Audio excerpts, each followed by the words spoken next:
Yen hwe na yen ko abankasim na yen fa chief of staff. Na yen fa no.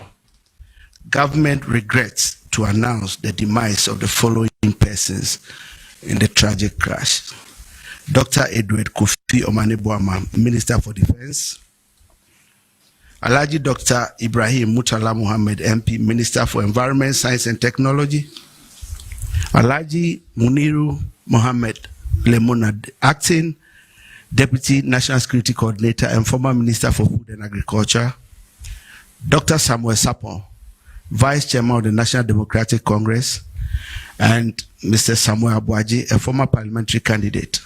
Squadron Leader Peter Bafemi Anala, Flying Officer Manin Chum Ampedu, and Sergeant Ernest Ado Mensa.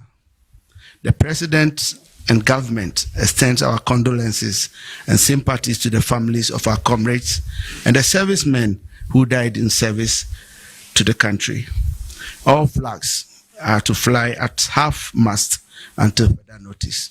Thank you.